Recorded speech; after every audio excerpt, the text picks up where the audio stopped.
I don't want to see you anymore. I don't want any mess in my new house, so please leave. What do you mean? I don't want to live with someone I don't like. I'm Laura, I'm 34. I was married to Paul, who's younger than me by 4 years. But that didn't bother me until recently. I met Paul at a party through my friend Lucy. Paul and Lucy went to the gym together. Paul was good looking, with a strong body and a nice smile. He was friendly and fun. I was single then, and Lucy really wanted me to meet someone. So she introduced me to all the guys at the party, including Paul. Hey Paul, meet Laura, my friend who's into books and has a lot of money. Lucy, stop it, you're embarrassing me. Don't be embarrassed, it's a compliment. I blushed and said thank you. Lucy, you could have also said smart and beautiful about me. You're right, you're smart and beautiful. Now have fun, and I'll check on the other guests. After Lucy left, Paul asked, Hey, why did Lucy call you a nerd? I smiled and said, Well, I'm an engineer, and I work for a software company. I'm busy with work most of the time, so my friends tease me and call me a nerd. Wow, that's cool. So you must make a lot of money since they call you a millionaire nerd. I burst out laughing. Yeah, you could say that. We spent the evening talking and getting to know each other. Paul was really nice and I liked him a lot. After that, we started going out for coffee and dinner. Paul even used to pick me up from work so we could spend more time together. He worked as an assistant in a small company. After a few months of dating, Paul asked me to marry him. I loved him, but I wasn't sure if it was the right time. Plus, he was younger than me, so I was worried if he was serious. Paul, are you really serious about this? Of course, we've been dating for a while now. It's only been a few months since we met, and you're 4 years younger than me. Poor chocolate. Come on, Laura. Are you still stuck on those old beliefs that say the husband should be older? It really doesn't matter to me. But I just wanted to make sure you're okay with it. Relax, Laura. You're a modern woman. You shouldn't be worrying about these silly things. Paul convinced me that we would be happy together as a married couple, so I agreed. We met each other's parents and told them about our plans. While my dad, Glenn, didn't say much and seemed happy, my mom had a private chat with me. Laura, dear, I hope you've talked about money matters with Paul. Yes, Mom, don't worry.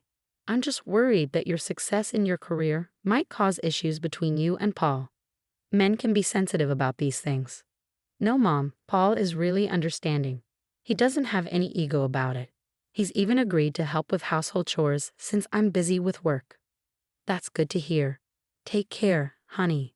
This talk made me realize that I hadn't talked about finances with Paul, and he hadn't brought it up either. I never really cared about his money because I earned enough. But Paul had asked about my salary even before proposing. It bothered me for a bit, but I decided to let it go. I was excited to start married life with Paul. After the wedding, we went on our honeymoon to Florida, a gift from my company. We had a great time. Then, about a month later, after dinner, Paul sat me down and asked for a favor. Honey, I'm really sorry to bring this up, but I need your help. What's wrong, Paul? Is everything okay? Well, not really. My parents are having some trouble. They live in an apartment on the second floor, and there's no elevator. It's getting hard for them to climb the stairs as they get older. I see. Why don't we move them to a ground floor house or an apartment with an elevator? He didn't seem to like that idea. Actually, Laura, I want to build them a house. I was surprised. Okay, but building a house can be really expensive, you know. Yeah, I'm aware of that. Do you have enough savings, or are you thinking of getting a loan? Paul looked down for a moment and said, Laura, I was wondering if you could lend me the money to build the house. I was shocked. This was unexpected. I didn't know what to say. Huh? What? But you make good money, so why do you need to borrow? But Paul, I'm not sure if I can lend such a big amount. Why not? Paul got a bit aggressive. I didn't know how to say no, so I just said, okay, let me think about it. I'll let you know. I spent the night wondering if it was a good idea to give Paul all my savings to build a house for his parents. I've worked so hard for this money, saving up for my own future. The next morning, as I was leaving for work, Paul hugged me and said, Laura, I'll wait for your decision. Let's talk about it this weekend. I'm running late. I wasn't feeling too good about this situation, so I talked to a colleague for advice. She suggested making an official contract with Paul to ensure he'd pay back the money.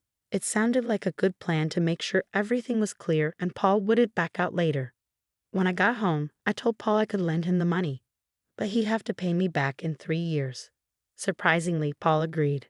I made it clear he'd need to sign official papers, and if he didn't pay me back, I could take legal action. Paul laughed when I mentioned the papers. You can't be serious. I am serious. I have the papers ready. What? He looked surprised, then said, Okay, I'll sign. He smirked and signed the papers. I transferred the money to him, but I still felt uneasy because Paul's salary wasn't enough to pay me back. After that, Paul started acting strangely. He came home late and didn't help with chores. When I complained, he said he was busy at work. My feelings for him started to fade. On weekends, he was often away, overseeing the construction of his parents' new house. Sometimes he didn't come home, saying he was staying with his parents. I started to suspect something was wrong. I can't take this anymore, Paul. You've been acting strange and living off me like a parasite in this house. What do you mean? How dare you say that? You've been living off my money since we got married. You haven't contributed financially at all. And now you don't even help with chores. He looked at me and said casually, You knew I didn't earn much, so why did you marry me? I was shocked. What?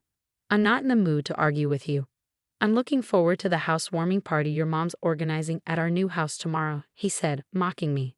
I couldn't believe it. He didn't even tell me the house was finished, and they're having a party without inviting me. You built the house with my money, and you didn't even tell me it was done.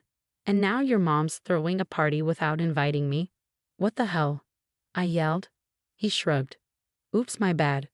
Come if you want, he said, and left, humming. I was so angry I wanted to break something, but I calmed down. An hour later, my mother-in-law called. Hello, I answered. Hi. I'm calling to let you know we're having a housewarming party at our new place tomorrow, she said. Okay, I replied shortly before hanging up. I was pretty sure Paul had asked her to invite me. If she genuinely wanted me there, she would have called earlier. Besides, she's never been friendly to me, not even when we first met or after the wedding. At first, I didn't want to go because of everything that had happened. But then I thought if I didn't, Paul and his mom would probably say I'm just jealous of their new house. So I decided to put on a fake smile and go for a bit. When I got there, I saw the entrance decorated with flowers, and Paul was standing with his mom, greeting guests. As I walked in, my mother-in-law said, Oh, you came. I didn't think you would. What made you think that? Paul interrupted. You're here now, so come inside. I followed Paul inside and saw my father-in-law sitting alone. He smiled genuinely when he saw me and thanked me for the money. It was the only time I felt good about lending it, because neither Paul nor his mom had shown any gratitude. Paul and his mom ignored me the whole time. I just chatted with some relatives, waiting for the party to end so I could leave. When everyone left, I said goodbye to my father-in-law. Goodbye, take care of yourself, I told him. But then my mother-in-law stepped in. You don't need to worry about my husband when you can't even take care of your own. Huh? What do you mean? You've been a terrible wife, not doing any chores and making my son do everything. What kind of wife are you? He volunteered, but you should be doing your share. I work too, so I need his help. You should be grateful he puts up with you. Instead, you abuse and torture him. What? I've never tortured or abused Paul. Don't act innocent. Paul told me how you've mentally tortured him for money and got him to sign an agreement. What kind of wife does that? My father-in-law tried to stop her. Megan, stop. Why are you being cruel instead of grateful? Sit quietly or go to your room. I couldn't believe Megan would treat Thomas like this. Then she turned to me. You should be grateful my son married you. Who else would marry an old and ugly woman like you? I was so frustrated with her words that I lost my temper and shouted back, How can you talk to me like this? Paul stepped in. Laura, watch your language. How dare you raise your voice at my mother? Did you hear how she spoke to me? He rolled his eyes and added, I can't handle your outbursts anymore. What? My outbursts? Do you realize how badly you and your mother are treating me? I don't want to see you anymore. I don't want any negativity in my new dream house. So just leave. What? Why? Yes, I don't want to live with someone who speaks to me like this. You've been living off my income all this time, and now you're calling me trash? You're pathetic, Laura. Let's be clear. You couldn't find someone as good-looking as me, given your age and looks, so you married me. And now you shouldn't be complaining about money, Paul said.